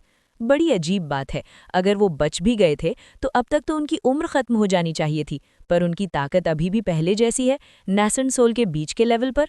हानली ने बीच में टोकते हुए समझाया, इसमें कोई हैरानी वाली बात नहीं है। मैं ऐसी कई दवाइयों को जानता हूं जिनसे इंसान की उम्र 200 साल से भी ज्यादा बढ़ सकती है। हो सकता है उनके हाथ कोई ऐसी जड़ी बूटी लग गई हो। एल्डर चाओ ने काले पड़ते चेहरे के साथ हानली को बताया, लगता है यही बात है। वैसे भी पुराने जमाने में ये दोनों शैतान स्टार पैलेस के मालिकों जितने ही मशहूर थे। इनका नाम सुनते ही लोगों का खून सूख जाता था। वो आदमी तो कसाई है, उसने एक बार में 2 टापुओं के हजारों कल्टिवेटर्स और लाखों मासूमों को गाजर मूली की तरह काट दिया था। और वो औरत तो और भी खतरनाक है, वो जवान लड़कों की ताकत सोख कर उन्हें बड़ी बेरहमी से मौत के घाट उतारने के लिए जानी जाती है। एक बार ये दोनों मिड नैसेंट सोल पर पहुंच गए तो फिर ये साए की तरह साथ रहने लगे। ये दोनों मिलकर एक लेट नैसेंट सोल वाले दिग्गज को भी नाकों चने चबवा सकते हैं। अगर उस वक्त स्टार पैलेस के मालिकों ने अपनी जान जोखिम में न डाली होती तो आज ये तबाही मचा रहे होते। हानली ने अपनी ठुड्डी सहलाते हुए कहा, तो ये बात है, लगता है उन्होंने पूरी तैयारी कर ली है। अगर मैं वान तियान मिंग से उलझ भी गया तो तुम्हारी जीत की उम्मीद बहुत कम है। लिंग यूलिंग का चेहरा उतर गया। सच कहूं तो मुझे लगा था कि मैं अपने साथ लाए हुए एल्डर्स के दम पर उन्हें कुचल दूंगी, पर इन दोनों के आ जाने से अब बराबरी पर मुकाबला छूट जाए तो भी गनीमत है। हानली मुस्कुराया, पर इससे पहले कि वो कुछ बोलता, उस खंबे की तरफ से एक शख्स धीरे धीरे उड़ता हुआ उनकी ओर आने लगा। उसे देखकर हानली ने अपना मुंह बंद कर लिया और उसे नफरत भरी निगाहों से घूरने लगा। वो शख्स कोई और नहीं बल्कि वान तियान मिंग था। वान तियान मिंग उड़कर ठीक बीच में रुका और हानली की तरफ देखकर मुस्कुराते हुए बोला, कल्टीवेटर हान, मुझे यकीन नहीं था कि हेवन व्यू हॉल में मिलने के बाद तुम्हारी ताकत इतनी बढ़ जाएगी कि तुम एक दिग्गज बन जाओगे। और जहां तक मुझे पता है तुम यहाँ के रहने वाले भी नहीं हो, फिर तुम इस भटे में टांग क्यों अड़ा रहे हो? एक काम करते हैं, उस लड़की ने तुम्हें जो भी लालच दिया है मैं उसका 2 गुना दूंगा और तुम्हें कुछ नहीं करना है, बस किनारे बैठकर तमाशा देखो और इस लड़ाई से दूर रहो।